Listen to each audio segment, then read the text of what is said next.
toca definir a la operación producto de un número real por un vector. Para introducir esta operación, veamos qué sucede si dado cierto vector A, se nos pide hacer la operación A más A más A. Deberíamos hacer lo que se ve representado gráficamente, poner el vector a continuación del vector A y a otro vector a continuación del segundo, para obtener desde este origen suelto hasta aquel extremo, poniendo una flecha acá, el vector A más A más A. Pero sería mucho más lógico pensar en escribir, en vez de A más A, 3 veces A. Lo que hay que hacer para ahorrarse este camino es hacer el producto de un número real por un vector. ¿Qué sería eso? Al vector A, medirle el módulo y, conservando su dirección y sentido, dibujarlo o representarlo gráficamente con el triple del tamaño que tenía el vector A, y hubiéramos obtenido en ese caso esto mismo, que es el vector 3 veces A. Eso fue un ejemplo. Ahora vamos a la definición formal del producto de un número real por un vector. Para esta definición partimos de lo que necesitamos. Sean alfa perteneciente al conjunto de los números reales y A un vector. Al producto entre el número real alfa y el vector A lo indicamos de esta forma: alfa A. Y es un nuevo vector que tiene ciertas características. Veamos el primer caso.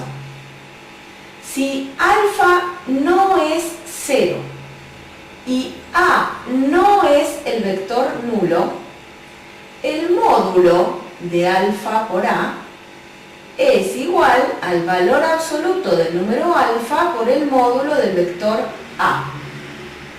La dirección del vector alfa por A es la misma que la dirección del vector A.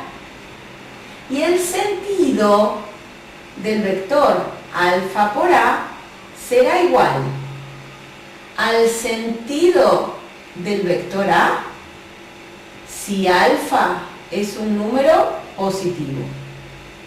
Y será igual al opuesto del sentido del vector A si alfa es un número negativo.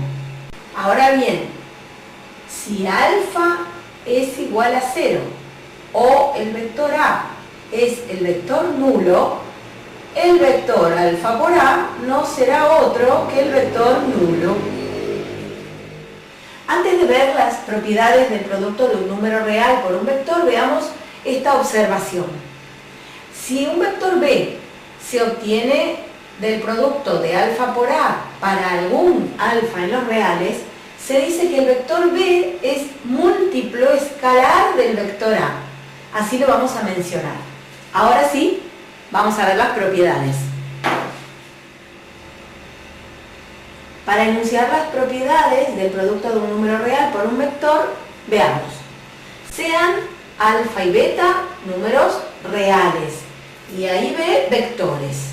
La primera de las propiedades nos dice que el número alfa por la suma de los vectores A y B puede escribirse como la suma del producto del número alfa por el vector A más el número alfa por el vector B. Es decir, esta es la que llamamos propiedad distributiva con respecto a la suma de vectores. La siguiente propiedad nos dice: alfa más beta por el vector A puede escribirse como alfa por el vector A más beta por el vector A. Es decir, que esta es la propiedad distributiva con respecto a la suma de números. La tercera de las propiedades nos dice que se puede hacer el producto del número alfa por el resultado del producto del número beta por el vector A. O es lo mismo que primero hacer el producto entre los números y a ese resultado multiplicarlo por el vector A. Esa es la propiedad que llamamos asociativa con respecto al producto de números reales. Otra propiedad es la que nos muestra cuál es el elemento neutro del producto de un número real por un vector. Al hacer el número 1 por el vector A, obtenemos por resultado el mismo vector A. Es decir, que el elemento neutro del producto de un número real por un vector es el número 1. Y como una consecuencia de todas las propiedades anteriores, podemos enunciar esta, que nos va a servir para resolver ecuaciones con vectores. Si alfa es un número distinto de 0, alfa por A es igual a B, si y solo si el vector A es 1 sobre alfa por el vector B.